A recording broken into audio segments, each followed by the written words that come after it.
Assalamualaikum warahmatullahi wabarakatuh, sahabat tani. Kita dapat pertanyaan dari petani kopi pemula ya, petani kopi Arabica, sahabat tani.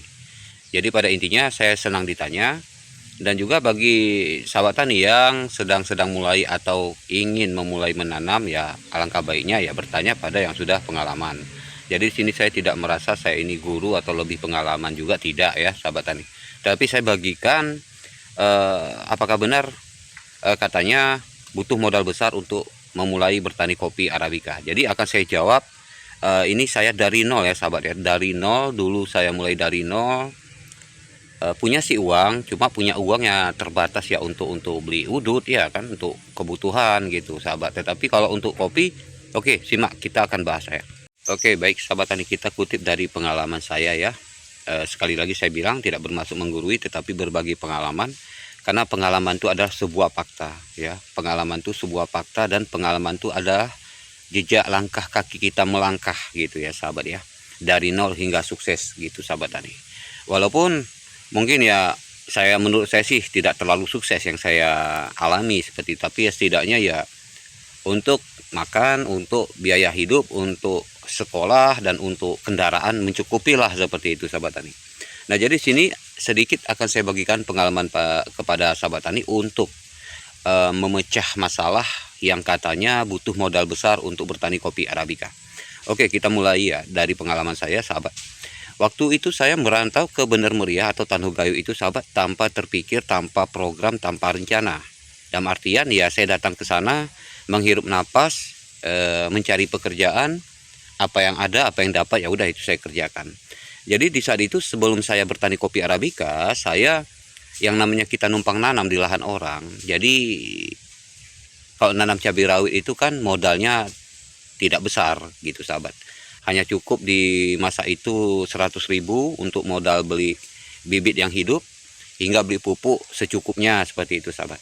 Jadi ketika itu kan entah tahun berapa saya lupa sahabat ya, terjadi yang meletus itu gunung apa namanya, Gunung Sinabung ya sahabat. Gunung Sinabung meletus sehingga terjadilah harga naik sahabat ya, harga meroket. Seperti cabai rawit di masa itu sempat naik dalam per kilonya 170-an. Nah itu, sejak itulah tanpa saya sadar, saya dapat uang dari hasil cabai rawit saya itu mencapai 30 jutaan, seperti itu sahabat. Jadi setelah saya dapat uang 30 jutaan di masa itu, saya mencoba cari lahan dekat ya, kebun-kebun ya, untuk kita bertani kopi gitu ya sahabat. Ternyata nggak dapat, karena kalau lahan dekat-dekat ini sudah pada mahal sahabat gitu. Jadi saya coba-coba cari. Berapa minggu kemudian akhirnya ketemu ya, ketemu tapi sangat jauh dari pemukiman atau sangat jauh dari perkampungan gitu sahabat.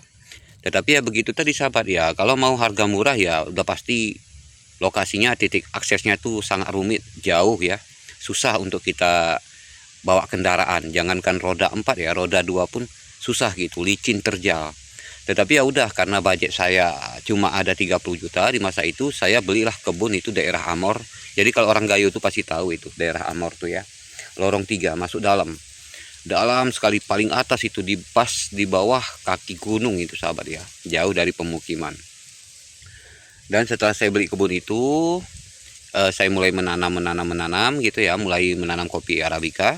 Nah, di situ titik pertama saya bertani kopi Arabica itu tanpa bibitnya, itu tanpa saya beli sahabat.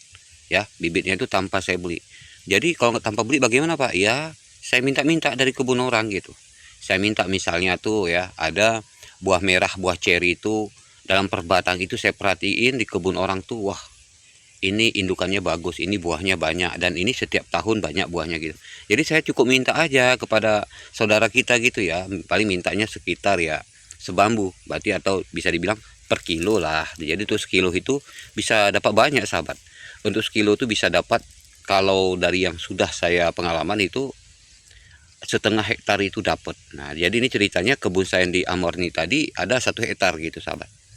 Tetapi saat itu saya masih belum fokus, jadi saya yang namanya masih awam, ya udah minta minta pada tetangga kita, saudara kita ya, 1 kiloan gitu ya buah ceri. Lalu saya kupas, lalu saya semai sahabat, saya semai, tumbuh, jadilah bibit itu, bibit cabutan. Jadi ketika bibit cabutan itu sudah tumbuh, sudah berusia sekiranya 6 bulan ya sahabat ya, atau ukuran sekitar 2 jengkal tangan kita lah gitu ya tingginya, itu langsung saya pindah tanam gitu. Nah berarti itu kan bisa kita kategorikan tanpa modal sahabat. Nah jadi uniknya, enaknya menjadi petani kopi Arabica ini sahabat, kalau kita nggak punya uang beli bibit polybag, kita bisa juga mengambil buah ceri merah dari kebun orang ya, tapi jangan lupa minta ya. Nah lalu kita kupas, kita proses, kita jadikan benih itu kalau kita nggak punya modal.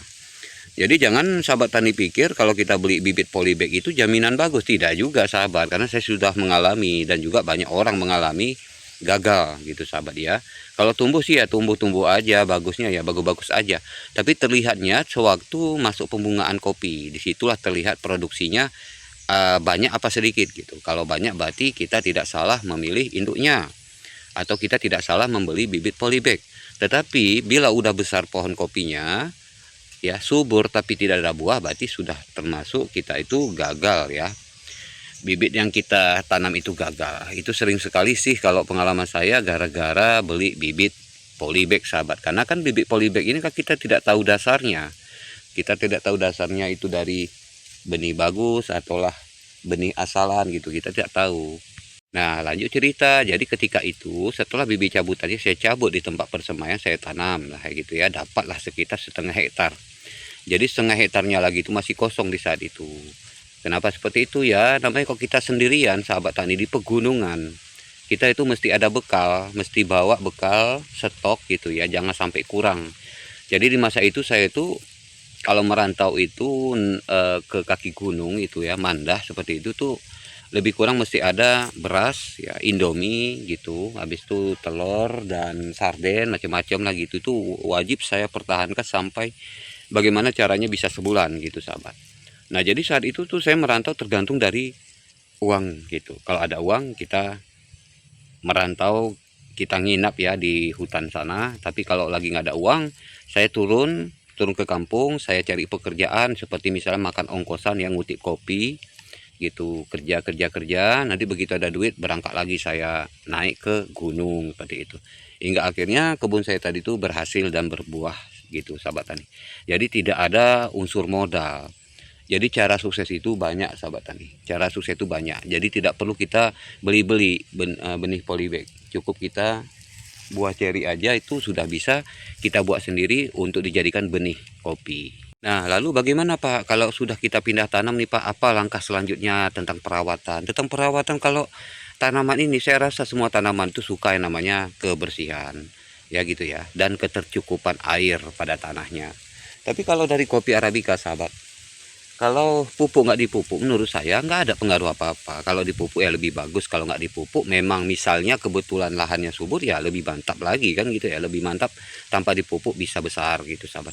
Jadi kesuburan tanah itu tergantung di lahan kita. Kalau lahan kita itu subur ya sudah pasti hemat pupuk, kopi tetap berbuah banyak. Tapi kalau memang tanah tidak subur, lebih-lebih bekas lahan penanaman, nah itu sudah pasti sudah tandus, sudah kekurangan unsur hara terbaik. Seperti itu sahabat tadi. Jadi tidak ada susah-susahnya. Kalau menurut saya menjadi petani kopi Arabica tidak perlu modal gitu sahabat.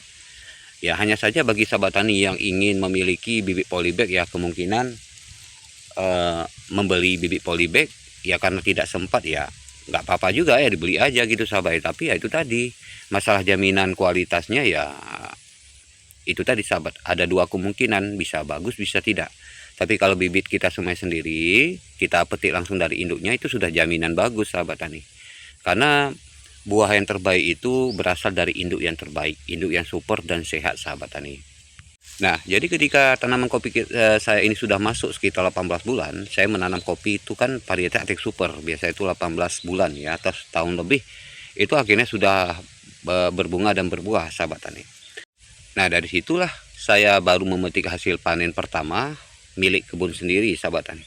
Saya perhatikan, saya rawat, sampai saya belajar pruning, ikut kelompok tani yang namanya BPP ya, Badan Penyuluh Pertanian ya, khusus perkopian Arabica gitu.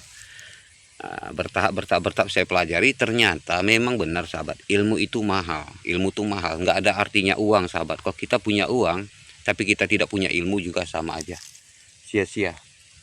Makanya itu kita butuh yang namanya ilmu. Maka itu sebut ilmu itu lebih mahal daripada sekedar uang ya sahabat tani. Nah, jadi selanjutnya kita cukup tahu aja pruning sahabat tani. Kita cukup tahu pruning, pemangkasan ya. Karena pemangkasan itu adalah bagian dari nyawa tanaman kopi. Jadi kalaupun kita itu memiliki kopi yang unggulan sekalipun, jika kita tidak paham cara pemangkasannya, sama aja buahnya tetap berkurang sahabat tani ya. Nah, dari kelanjutannya itu saya sendiri ya, kalau lagi ada duit ya saya beli pupuk gitu. Kalau mampu beli pupuk mahal ya beli pupuk mahal, kalau nggak mampu ya beli yang murah gitu sahabat. Yang kedua, kadang-kadang kalau memang nggak sempat saya mupuk atau memang kendala dana, ya udah saya tidak jadi mupuk, saya tidak lakukan pupuk. Tetapi semenjak saya mengerti pruning, pemangkasan, alhamdulillah buahnya selalu ada dan banyak. Tetapi itu mesti juga didukung oleh kesuburan tanah sih ya. Beda dengan tanah yang tidak subur lagi, gitu sahabat tani. Biasanya lahan subur ini ada di lahan-lahan yang memang pelosok gitu, di bawah kaki gunung gitu ya. Tapi kalau lahan-lahan di pinggir perkotaan atau perkampungan itu biasanya karena zaman ke zamannya sering ditanami, itu biasanya terjadi yang namanya kekurangan unsur hara. Jadi butuh tenaga ekstra kita ya untuk membeli pupuk sahabat tani, lebih-lebih tambahan modal atau dana untuk menunjang memperkembang tanaman kopi kita agar terus berbuah banyak setiap tahun seperti itu. Makanya kalau saya nyatakan sendiri sahabat tani ya, menjadi petani kopi Arabica ini tidak sesulit apa yang dikatakan orang. Kebanyakan orang kadang-kadang belum mencoba, dalam pikirannya sudah sulit duluan gitu. Padahal tidak serumit apa yang dikatakan orang. Lebih-lebih kalau kita dengar orang yang memang tidak pernah bertani kopi Arabica gitu. Yang hanya cuma berpikir logika. Padahal kalau berpikir logika tanpa dibarengi praktek juga sama aja sahabat tani ya. Seharusnya praktek dulu baru kita bisa berlogika. Jangan berlogika dulu baru praktek, itu salah kalau menurut saya. Karena saya sendiri sahabat tani ya, saya sebelum konten seperti ini, saya pastinya praktekkan dulu gitu, baru saya bisa berlogika, oh seperti ini, oh berarti seperti ini, nanti saya bagikan kepada seluruh sahabat tani YouTuber ya, YouTube dimanapun Anda berada gitu sahabat tani. Nah jadi makanya saya bilang tidak asal-asalan. Jadi untuk sahabat tani yang baru memulai, yang belum pernah dan ingin memulai, silahkan. Selama MDPL-nya cocok, maka cocok pula untuk kopi Arabica. Tetapi kalau MDPL nggak cocok untuk kopi Arabica, jangan dipaksa ya, nanti sia-sia sahabat tani ya. Oke, kalau begitu sahabat tani, assalamualaikum warahmatullahi wabarakatuh.